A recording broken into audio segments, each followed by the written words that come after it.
দেখুন আজকে যে আমাদের টপিক আছে ডায়াবেটিক নিউরোপ্যাথি। তো প্রথমে বলবো ডায়াবেটিক নিউরোপ্যাথিকে যদি আমরা সন্ধি বিচ্ছেদ যদি করি, তার মানে ডায়াবেটিক আর নিউরোপ্যাথিক মানে সুগার থেকে যে নার্ভের সমস্যাটা বেড়ে যাওয়া তাকে বলা হয় ডায়াবেটিক নিউরোপ্যাথি। এবার নার্ভকে যে ড্যামেজ করে দেওয়া, মানে নার্ভ থেকে যে আপনার ব্লাড সার্কুলেশনটা বন্ধ হয়ে যাওয়া, এটাই হচ্ছে আপনার ডায়াবেটিক নিউরোপ্যাথি। এবার এই রকম সিমটামসগুলো কীরকম থাকে, ধরুন আজকে আপনার সুগার রয়েছে, আপনি কি করে জানবেন কি আপনার নার্ভটা খারাপ হচ্ছে?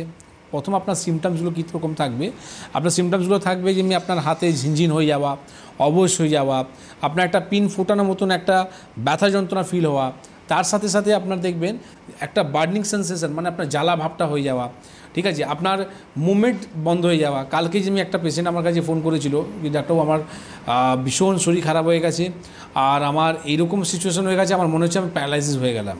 ঠিক আছে, আমি বললাম ইমিডিয়েট তুমি চেম্বারে এসে দেখা করো। তো সেখানে দেখলাম কি ওনার পেশেন্টে সুগার মাত্রাটা অনেকটা হাই ছিল, আর তার সাথে সাথে ওনার কিন্তু হার্টের ব্লকেজ আসছিল। ইসিজি রিপোর্ট করে আমরা সঙ্গে সঙ্গে দেখলাম যেখানে ওনার হার্টের ব্লকেজটা ছিল। তো এই ধরনের যে প্রবলেমগুলো, মানে আপনি যে ভাবছেন কি আপনার সুগার রয়েছে, সুগারে আমরা ওষুধ খাচ্ছি, আমরা কিন্তু ভালো আছি, আর আমরা কোনোদিন দিকে এইরকম মুভমেন্টে রাখবো না কি সুগারকে আমরা ভালো করি। তো সেই কারণের জন্যই আজকে আপনাদের এই রোগগুলো উৎপন্ন হয়, যেমনি আপনার হার্টের সমস্যা হয়, বা আপনার ফুড আলসার হয়ে যাওয়া, আপনার নার্ভের সমস্যা বেড়ে যাওয়া, কিডনির সমস্যা এসে যাওয়া, এগুলো সুগার থেকেই হয়। যেহেতু আমরা বলি সুগারকে সাইলেন্ট কিলার, আপনার রোগ শরীরকে একদিনে শেষ করে না, ঠিক ওই রকমই আপনার শরীরকে আস্তে আস্তে করে ড্যামেজ করতে থাকে। মাল্টিপল যে সেলসগুলো আছে, যে নার্ভগুলো আছে, এই নার্ভগুলো যদি আপনার ড্যামেজ হয়ে যায় তাহলে আপনার কী হবে, আপনার শরীরের মধ্যে শুধু শরীরে ঢাঁচা থাকবে কিন্তু শরীরে অ্যাক্টিভিটি আপনার শেষ হয়ে যাবে।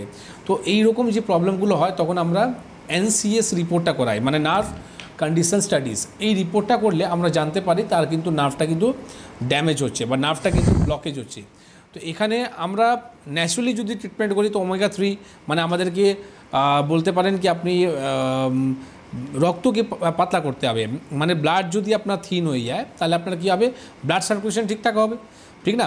তো এর জন্যে আপনাকে আমি দেখেছি অনেক ধরনের পেশেন্টগুলোকে, তারা কিন্তু যে ডাক্তারের হাতে পড়ে যায়, যেরকম সুগারে যে ওষুধগুলো অ্যাড করেছে ঠিক ওই রকমই তারা কিন্তু একটা নার্ভে মেডিসিনটা অ্যাড করে দেয়, নাকি সারা জীবন খেতে হবে।